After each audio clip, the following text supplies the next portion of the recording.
आज की क्लास में हम आपको मध्य प्रदेश का स्थल है भीमबेटका, इसको पढ़ाएंगे। ध्यान से सुनने मात्र से ही बहुत सी चीज़ें क्लियर हो जाएंगी।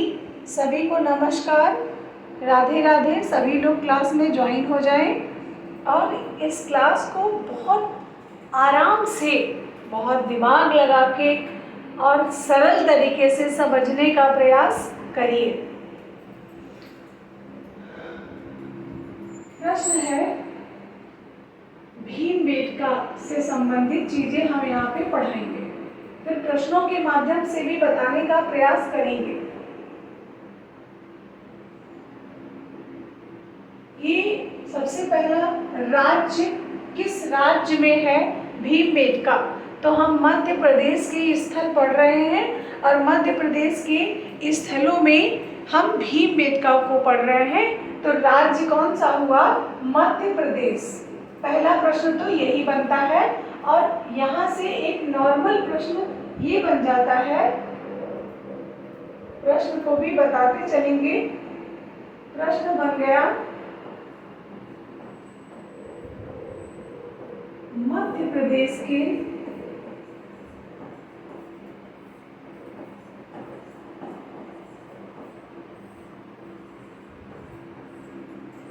स्थलों में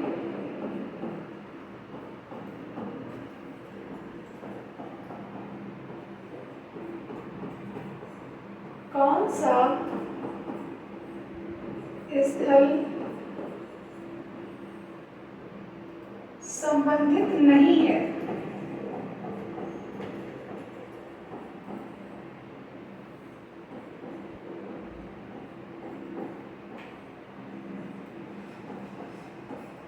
ऑप्शन है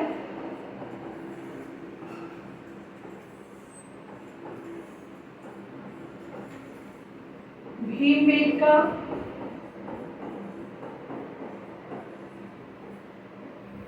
मंदसौर,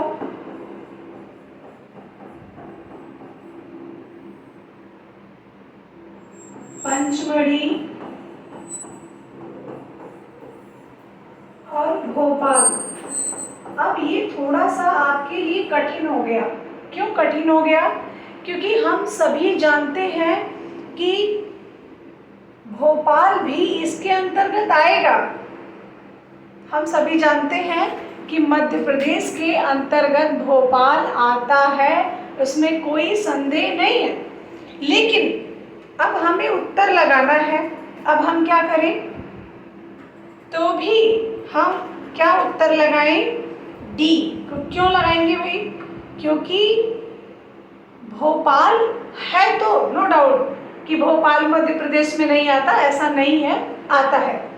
लेकिन यहाँ से स्पेशली भोपाल से प्रागैतिहासिक चित्रकला नहीं प्राप्त होती है, इसीलिए हम यहाँ पे लगा देंगे डी। लेकिन हम अगर और ऑप्शन चेंज हो गया, जैसे ऑप्शन हमें मिल जाए, हम इसको सिर्फ और सिर्फ समझाने की दृष्टि से आपको बता रहे हैं कि भाई ऐसा भी हो सकता है, ऐसे प्रश्न आ सकते हैं।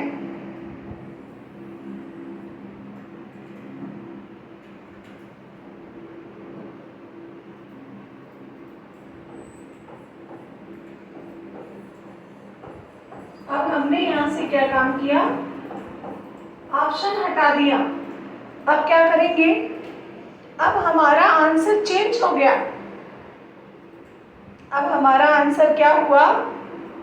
चेंज हो गया, बिल्कुल डी हो गया। तो इस बात को थोड़ा सा समझिएगा कि मध्य प्रदेश के स्थलों में कुछ ऐसे स्थल भी होंगे जो होते हुए भी नहीं होंगे।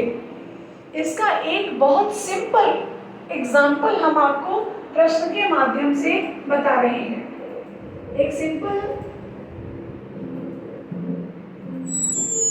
सिंपल उदाहरण है ये, ध्यान से सुनिएगा, आपको बहुत सी चीजें क्लियर हो जाएंगी। जैसे 2016 की परीक्षा में एक प्रश्न पूछा गया था, वो प्रश्न था प्रागैतिहासिक कालीन चित्र हैं, प्रागैतिहासिक कालीन चित्र है, एग्जैक्ट क्वेश्चन नहीं याद है मुझे, ऐसा एक प्रश्न पूछा गया, ठीक। ऑप्शन में दिया हाथी, घोड़ा, बैल, सांड, और बी ऑप्शन दिया भाले के साथ शिकार करते मानव।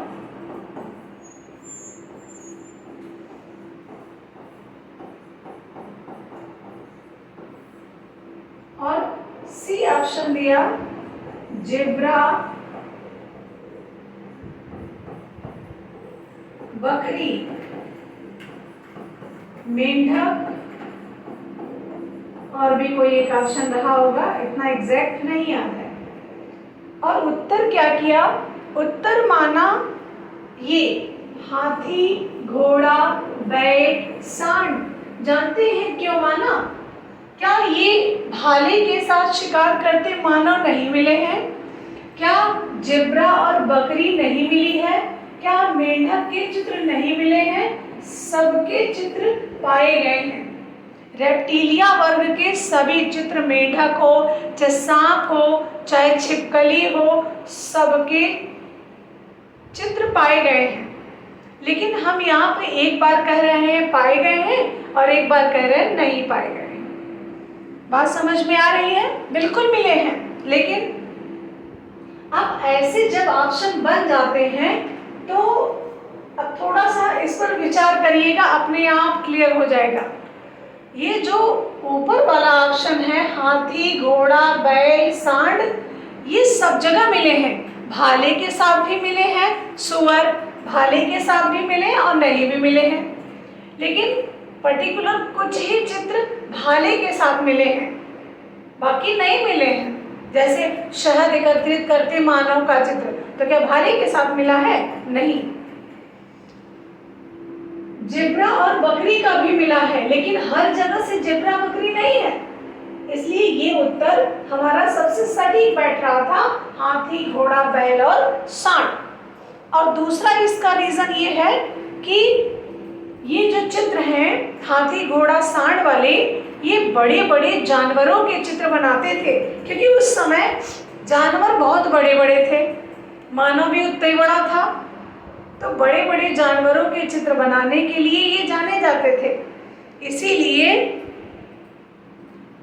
हाथी, घोड़ा, बैल, सांड। अब अच्छा, अगर हम थोड़ा सा लॉजिक लगाएं कि यहाँ पर तो शिकार करते मानव भी आ गए, तब तो बहुत अच्छा आंसर हो गया।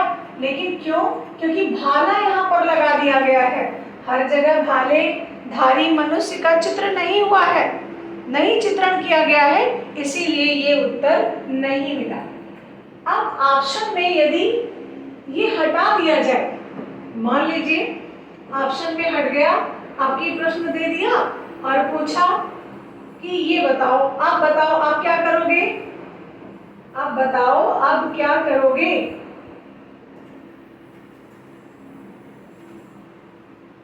तब आप कहेंगे बी उत्तर सही है। ये जान लीजिए कि ये सारी कुछ चीजें जितना मैं आपको पढ़ाती हूँ और जिनसे मैंने सिलेक्शन लिया, मैंने खुद अपनी पढ़ाई करके सिलेक्शन लिया, मैंने खुद मेहनत करके लिया, और उसी को मैंने किताबों में, अपने प्रैक्टिस सेटों में वही चीज को रखा है। और जिसके जिसके पास प्रैक्टिस सेट पहुंच गया है, कृपया वो कमेंट जरूर करें कि प्रैक्टिस सेट है कैसे। आज तक ऐसा बेहतरीन प्रैक्टिस सेट किसी ने बनाया नहीं था, और यकीन मानिए ये कोई मेरा अपने खुद के लिए तारीफ नहीं है, ये खुद के लिए ये तारीफ नहीं है, ये वाकई बहुत अच्छे क्वेश्चन हैं। कभी मैं कल्पना किया करती थी कि ऐसे प्रश्न अगर मिले तो बहुत समझ में आएंगे। इसको कोई ये नहीं कह सकता कि अरे नहीं, जैसे जितना मैं कह रही उतना है नहीं। अगर वो ईमानदार स्टूडेंट है, पढ़ने में अव्वल दर्जे का है, समझता है कंटेंट को, कभी कह ही नहीं सकता कि ये क्वेश्चन अच्छे नहीं है। ये जान लीजिएगा। बहुत बेहतरीन क्वेश्चन है, बहुत बेहतरीन, उसमें मैंने बहुत समय दिया है। अब यही समझ लीजिए कि जितनी तारीफ की जाए उन प्रैक्टिस सेटों की, मैं खुद तारीफ करती हूँ, बहुत बेहतरीन है। आप एक बार उसको पढ़िएगा जरूर पूरा।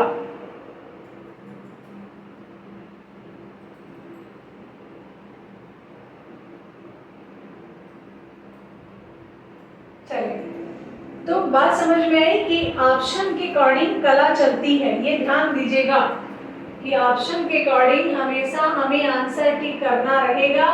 तो हम अगर डीपली नॉलेज नहीं रखेंगे, बहुत से स्टूडेंट ये कहते हैं कि अरे भाई एक चीज को बार बार कितनी बार पढ़ा जाए। आप जानते हैं, विचार करिएगा, 1921 खत्म कर दिया गया है, सबको पता है। टीचर्स भी सुरक्षित नहीं, स्टूडेंट भी सुरक्षित नहीं। धारा 1921 जो हमारे कमीशन की है वो खत्म कर दी गई है नहीं। अब जब 1921 के तहत ही प्राविधिक कला वालों का चयन होता था और वो है ही नहीं, तो आने वाली वैकेंसी में इसमें तो कोई डर नहीं है, इसलिए बिल्कुल भी डरना नहीं। इसलिए इस वाली वैकेंसी में बिल्कुल भी डरना नहीं है। चाहे आप 40 के हैं, चाहे 42 के हैं, चाहे 50 के हैं, कोई डर नहीं। आप BFA हैं, BA हैं, BSc हैं, अगर आप प्राविधिक कला से इंटर हैं, कोई डर नहीं। आलेखन कला से इंटर हाई स्कूल हैं, कोई डर नहीं। लेकिन आने वाली वैकेंसी में एकदम हटना तय है, और मेरी वार्ता इस विषय पर हो भी चुकी है अध्यक्षा महोदय से, परीक्षा इंचार्ज से, कि लगभग ये तय हो चुका है कि आने वाली वैकेंसी में ये सब कुछ जो आपके नियम हैं वो चेंज हो चुके हैं। तो ये आपके लिए इससे सुनहरा मौका है नहीं कोई। ये प्राविधिक कला वाले कान खोलकर सुन लें।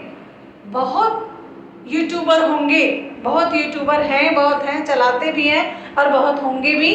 मैं सबको नहीं जानती हूँ कौन क्या बताता है क्या नहीं बताता है, लेकिन एक चीज़ जान लेना, जो मैं बता रही हूँ 100% सही है, गलत नहीं है। इसलिए इसी में जी जान लगा देना है। और परीक्षा कब तक होगी, एक बड़ा प्रश्न उठता है, परीक्षा कब तक होगी। परीक्षा के लिए उचित जो समय निर्धारित हो रहा है वो है आपका अप्रैल लास्ट, मई फर्स्ट वीक। इससे पहले परीक्षा होनी ही नहीं है। अब आप एकदम स्वतंत्र हैं अभी पढ़ने के लिए, आपके पास समय है और उस समय का लाभ लीजिए। नहीं पता चला कि बहुत ज़्यादा होशियार बनने के चक्कर में रह गए, और ये परीक्षा अगर रह गए तो जब आपने सालों साल इसी सब्जेक्ट को दिया है, तो जब आप नई तैयारी के साथ जाएंगे कहीं किसी विषय में, तो वहाँ आपसे भी ज़्यादा पारंगत लोग अपने सब्जेक्ट को लेकर बैठे हुए हैं। ये समझ लीजिए। चलिए हम अपने कंटेंट पर आते हैं, और हमारा कंटेंट चल रहा है भीमबेटका की गुफा। सबसे पहला प्रश्न यही बना था भीमबेटका को लेकर कि भीमबेटका ये है क्या। भीमबेटका प्रश्न आया हुआ है ना, भीमबेटका क्या है।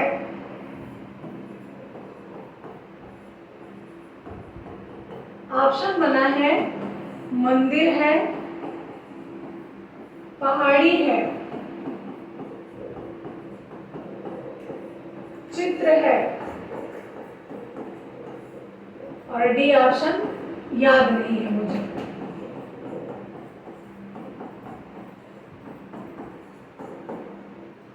अब ऐसे में भीमबेटका क्या होगी, एक पहाड़ी होगी, एक पहाड़ी होगी भीमबेटका। अगर यहीं पर डी ऑप्शन इनमें से कोई नहीं ना करके कह दे यह एक गुफा है, तब क्या करेंगे। अगर यहीं पर किरण जी ये कह दे कि यह एक गुफा है, अब क्या करना चाहिए, पहाड़ी करना चाहिए या गुफा करनी चाहिए? ऐसे में उत्तर चेंज हुआ, क्या हो जाएगा? गुफा हो जाएगा। आज एक बहुत बड़ी बात मैं आपको बताने जा रही हूँ, उसको बहुत ध्यान से सुनिएगा और अपने जीवन में उसको उतारने का प्रयास करिएगा। बात बहुत छोटी सी है लेकिन है बहुत काम की। आज मेरे पास एक फ़ोन आया और वो फ़ोन बरेली से आया। बरेली से कोई स्टूडेंट हमारी कभी हमारा कोई बैच लिया होगा उसने और पढ़ा, और परीक्षा तो हुई नहीं कि सिलेक्शन हो गया, अभी तो ऐसा कुछ है ही नहीं। तो एक ही बैच लेने की सामर्थ्य थी उसमें। अभी उसको करवा चौथ पर 1000 रुपये मिले घर से, उसके पति ने ही दिए होंगे। 1000 रुपये मिले उसको, और उसमें उसने मुझे फ़ोन किया और कहा कि मैडम मैं प्रैक्टिस सेट 4 लेना चाहती हूँ और उसका प्राइस क्या होगा। तो मैंने कहा अभी तो भाई 4 आए नहीं हैं, 2 आया है, ले लीजिए, 2 जब आएगा तब लीजिएगा। तो कहा कि तब तक मेरे पास पैसे नहीं रहेंगे। अरे मैंने कहा ऐसे कैसे नहीं रहेंगे? तो उसने कहा कि मैं पढ़ती हूँ लेकिन मेरा सपोर्ट मेरे घर वाले नहीं करते हैं और मुझे 1000 रुपये करवा चौथ पर मिले थे और मैंने उससे 300 रुपये ज़बरदस्ती खर्च करने पड़े मुझे, और मेरे पास सिर्फ 700 रुपये हैं और 700 रुपये में हमें उस प्रैक्टिस सेट को 4 को लेना है मैम।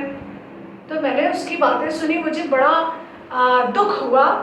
ये दुख हुआ कि वो महिला जो पूरे घर का कार्य करती है और कितने पैसे पति के, माँ के, पिता के, अपने जेठ के, जेठानी के, ननद के, जैसे तमाम रिश्ते एक महिला के लिए सिर्फ बने होते हैं, और वो उन रिश्तों को, चीज़ों को निभाती हुई ये नहीं सोचती है कि बर्तन मांजने वाली 2000 रुपये लेती, मैंने 2000 बचाया, कपड़ा धुलने वाला 4000 लेता है, मैंने 4000 बचाया, उसका कोई मोल नहीं होता है, और वो पढ़ने के लिए 1000 रुपये उसके पास नहीं है।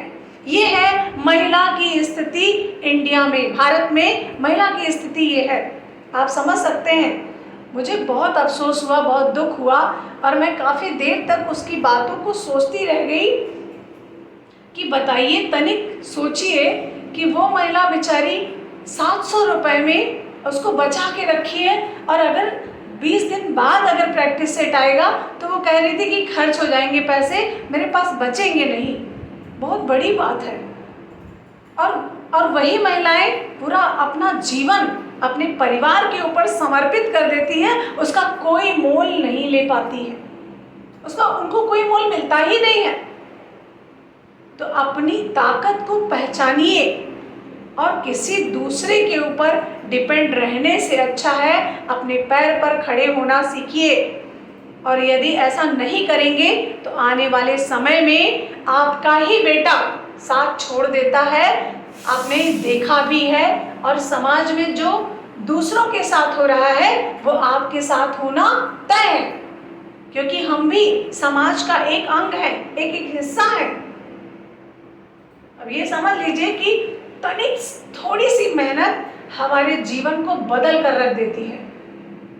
मैंने उसकी बातें सुनी, मुझे बहुत कष्ट हुआ। मैंने कहा बताओ, अभी भी ये हाल चल रहा है, क्या वो खाना नहीं बनाती होगी? अगर एक लोगों का खाना बाहर से डेली खाना हो तो 10 से 15,000 रुपये वो खर्च करेगा। कपड़ा डेली बाहर धुलवाना हो तो महीने का 4-5 हज़ार। एक महिला घर के सारे काम करती है और लगभग 40 से 50,000 रुपये बचाती है, उसकी कोई वैल्यू नहीं है। और वो पढ़ना चाहती है, आगे बढ़ना चाहती है, तो उसको वही घर वाले नहीं बढ़ने देते हैं। सोचिए, बहुत बड़ी विडंबना है ये।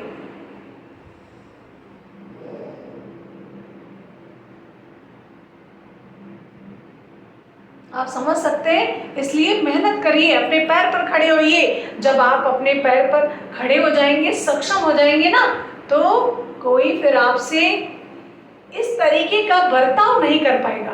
कुछ आपको खुशी दे चाहे ना दे, लेकिन बर्ताव नहीं कर पाएगा, ये जान लीजिए।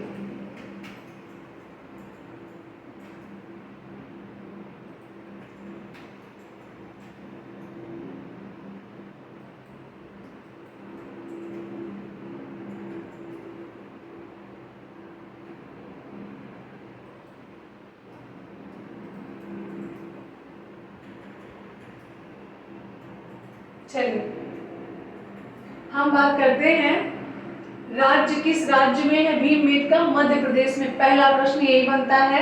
जिला अभी पूछा गया था हाल ही में, ये सब रटने की चीजें हैं, इनको रट डालिए।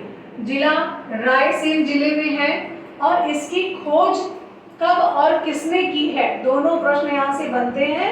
1957 से 58, मतलब दोनों ऑप्शन में मिलते हैं। कभी 57 मिल जाता है, कभी 58 मिल जाता है।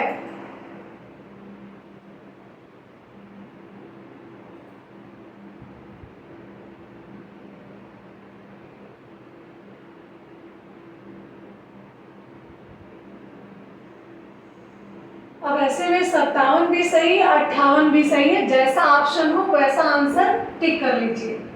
खोजकर्ता कौन है? वी.एस. वाकड़कर। वी.एस. वाकड़कर के बारे में भी पूछा जा सकता है। इनका पूरा नाम क्या है और ये किस लिए प्रसिद्ध है? तो वी.एस. वाकड़कर जो है उज्जैन विश्वविद्यालय के प्रोफेसर थे और इनका पूरा नाम है विष्णु श्रीधर वाकड़कर। पर्वत श्रृंखला कौन सी है? विंध्याचल पर्वत श्रृंखला है। ये विंध्याचल पर्वत श्रृंखला पर स्थित है। और समीप मतलब नजदीकी स्थान कौन सा है? ओबेदुल्लागंज। ये ओबेदुल्लागंज क्या है?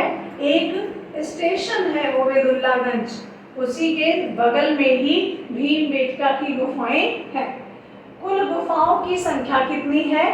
तो ये भी ऑप्शन के ऊपर डिपेंड करेगा। कुल गुफाओं की संख्या अदर बुकों में 600 मिलती है और एनसीईआरटी में 800 मिलती है। जैसा ऑप्शन रहे वैसा टिक कर लीजिएगा। पहला आंसर हमारा लगेगा 800, जैसे हम आपको प्रश्न के माध्यम से बताएंगे।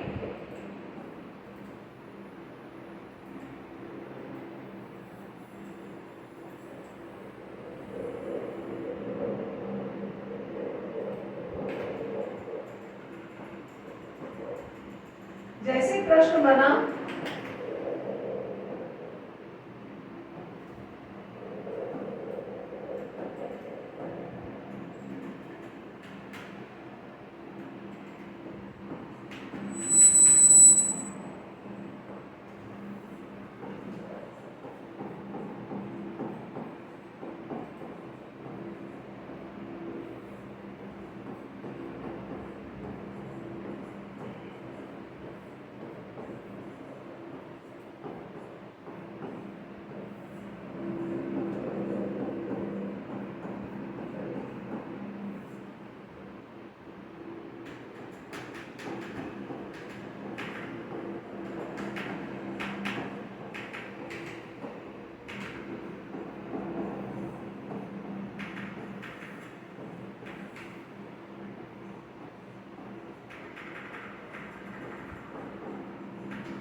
इतना ऑप्शन आपको मिला। अब क्या कर सकते हैं इसमें? सही आंसर इसका क्या होगा बताइए? इसका जो एनसीईआरटी के हिसाब से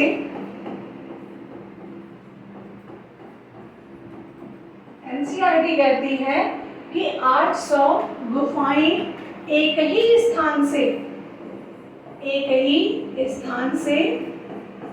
स्थान का मतलब समझ रहे हैं? पूरे मध्य प्रदेश की बात कर रहा है। एक ही स्थान से प्राप्त हुई हैं।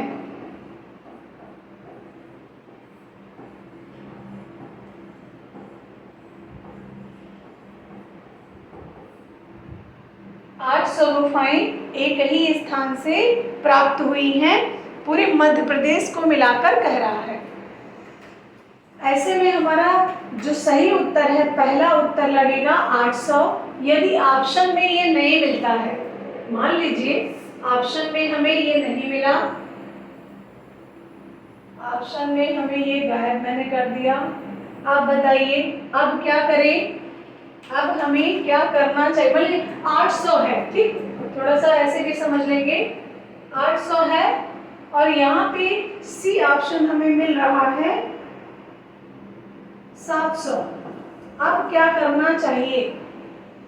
अब क्या करना चाहिए धर्मेंद्र यादव जी, बताइए क्या करना चाहिए?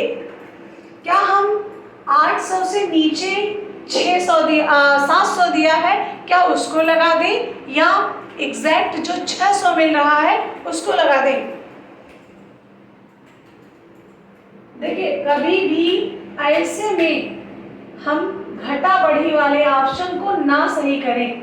ऐसे में हमें 600 ही लगाना उचित होगा, क्योंकि नंबरिंग में 700 कहीं मिलता नहीं है।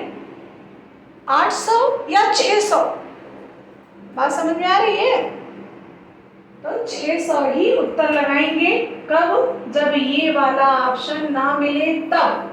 जब ये नहीं मिल रहा है तब इसको, और ये मिल रहा है तब इसको, पहले नंबर पे इसको, दूसरे नंबर पे इसको। अब प्रश्न यही है, थोड़ा सा चेंज किया और कहा कि भीमबेटका में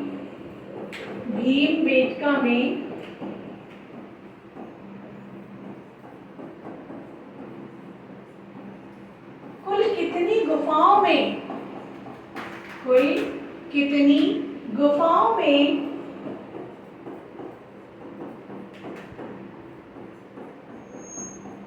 चित्र प्राप्त हुए हैं?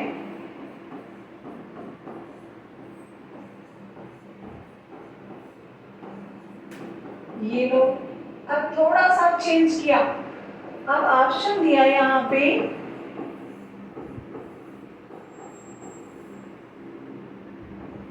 500, 275, 375, 575। ऐसे में क्या सही होना चाहिए? ऐसे में हमारा उत्तर पहले नंबर पे हम 500 लगाएं, और ये नहीं मिलता है यदि, तो सेकंड ऑप्शन हमारा 275 होना चाहिए। ये 500 एनसीईआरटी के हिसाब से है। ठीक, तो जैसा ऑप्शन रहे वैसा ही प्रश्न का उत्तर दीजिएगा। ये बातें अभी बहुत आपको छोटी लग रही होंगी, अरे ये क्या बताए पड़ी है, रोज रोज ऑप्शन ऑप्शन ऑप्शन। लेकिन तनिक पेपर उठाकर देखिएगा, पुराने पेपर जो हैं उनको जब उठाकर देखेंगे तब समझ में आएगा कि हाँ ये जो बताया जा रहा है ना, ऐसे 10-20 प्रश्न आ जाएंगे, तब हम क्या करेंगे? ध्यान दीजिएगा इस बात पर। चलिए अब हम अपने ही टॉपिक पर आते हैं, और हमारा टॉपिक चल रहा था भीमबेटका की गुफा। तो भीमबेटका की गुफाएं, सबसे पहले ये जान लें, अभी इनसे रिलेटेड जितने भी क्वेश्चन बने थे और वे क्वेश्चन जो अभी तक आपने नहीं पढ़े थे, ये टॉपिक खत्म हो जाएगा, उसके बाद हम सारे क्वेश्चनों को पढ़ाएंगे।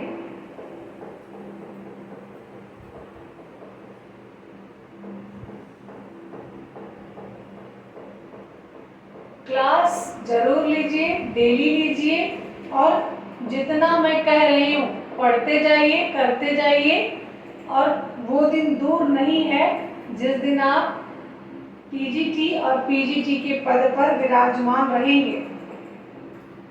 बस यही जान लीजिए, बहुत हमें कहने की आवश्यकता नहीं है। यहाँ पे कंटेंट ले आइए भाई।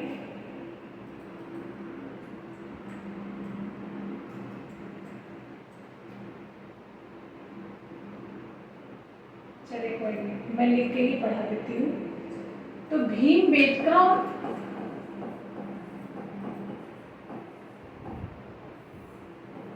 का शाब्दिक अर्थ, ये जो भीमबेटका बार बार कहा जा रहा है, इसका शाब्दिक अर्थ क्या है? तो भीमबेटका मतलब भीम के बैठने का स्थान।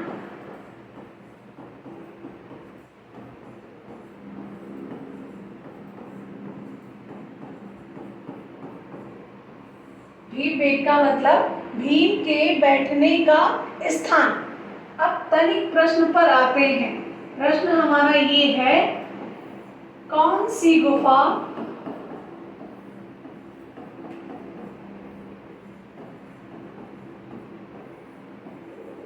का संबंध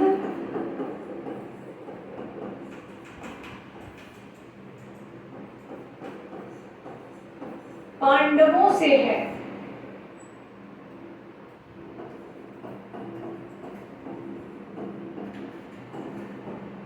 ऑप्शन बना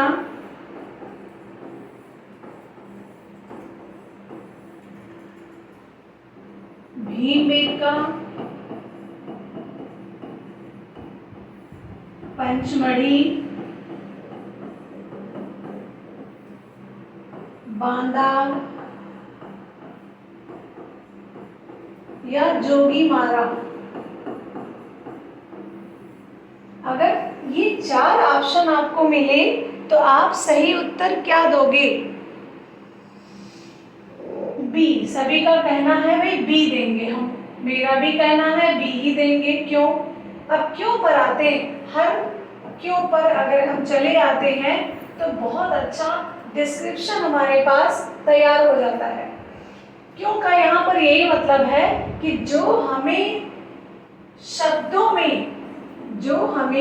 शब्दों में और हूबहू मैच करके मिले उसको हमें पहले टिक करना है, और जो हमें दूर से मिले उसको हमें बाद में टिक करना है। अब ये इसका मतलब क्या हुआ? इसका मतलब यही हुआ, कौन सी गुफा का संबंध पांडवों से। अब एक स्पष्ट लाइन मिलती है कि पंचमढ़ी में धनुर्धारियों के चित्र अधिक मिले थे।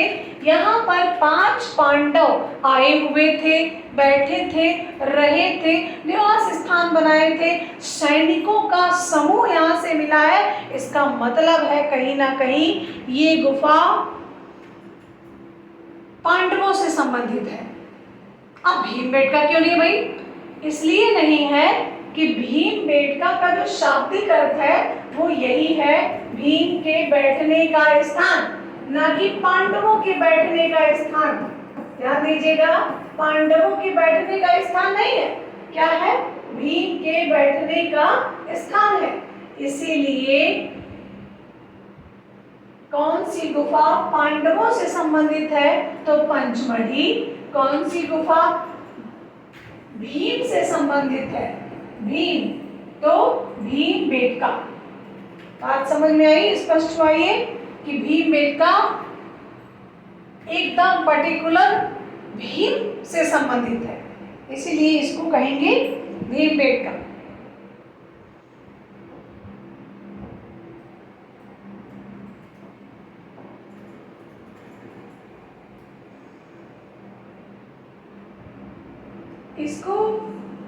इस गुफा को जू रॉक ऑफ शेल्टर कहा जाता है। जू रॉक ऑफ शेल्टर के नाम से जाना जाता है। ये क्या है भाई? ये दर्शा रहा है कि यहीं पर सबसे ज्यादा मात्रा में, पूरे भारत में सबसे ज्यादा गुफाएं एक ही स्थान से भीमबेटका में ही मिली हैं। इसीलिए इसको जू रॉक ऑफ शेल्टर के नाम से जाना जाता है। इसीलिए क्योंकि यहाँ से बहुत, अब 800 से ज़्यादा तो कहीं से मिली नहीं है, तो 800 गुफाएं बहुत हैं और वो भीमबेटका से प्राप्त होती हैं। इसीलिए इसको जू रॉक ऑफ शेल्टर के नाम से जाना जाता है। अब इसको यूनेस्को ने भी देखा कि कुछ तो दम है। यूनेस्को ने भी इसको देखा और कहा कुछ तो दम है। हमेशा आप देखेंगे कि घर में 4 बहुएं हैं और जो बहू संस्कारिक है, बहुत अच्छी है, पैसा भी कमा रही है, उसका बहुत सम्मान है। जो पैसा नहीं कमा रही है, ठीक है, संस्कारिक है, उसके संस्कार का सम्मान है। और जो बहुत चुड़ैल है, कुछ नहीं कर रही है, ना संस्कारिक है और ना पैसे कमा रही, खाली बैठ के बतिया रही है, खा रही और परेशान भी कर रही लोगों को, तो उसका कोई अस्तित्व क्या घर में रहता है? नहीं रहता है। ऐसे ही प्रागैतिहासिक कालीन स्थलों में मध्य प्रदेश के जो स्थल थे उनमें पंचमढ़ी, भीमबेटका, मंदसौर, बहुत से स्थल, आदमगढ़, पहाड़गढ़, उत्तर प्रदेश में हमारे मिर्जापुर, लिकुनिया, सबको देख डाला यूनेस्को ने और इसी को संरक्षण दिया, और किसी को नहीं दिया। प्रागैतिहासिक स्थलों में यही एक ऐसा स्थल है जिसको यूनेस्को ने संरक्षित किया। अब यूनेस्को ने संरक्षित किया, पहला प्रश्न यहाँ से बना भीमबेटका से, और दूसरा बना कब किया, तो 2003 में किया। आपके काम की पूजा होती है, चाम की पूजा नहीं होती है, ध्यान दीजिएगा। पहले चाम वाम की पूजा हुआ करती रही होगी जब काम नहीं था, आज काम की पूजा होती है। यदि लाख रुपए महीने भर में कमा रही हैं महिला तो बहुत सम्मान है, और अगर 10,000 बचा रही है घर के और कोई काम नहीं कर रही, कतई सम्मान अम्मान है नहीं, इतना जान लो। तो इसीलिए जब जू रॉक ऑफ सेल्टर देख लिया तो यूनेस्को ने भी कह दिया कि नहीं, हमको भीमबेटका चाहिए, और भीमबेटका को यूनेस्को ने 2003 में प्रायोरिटी दी।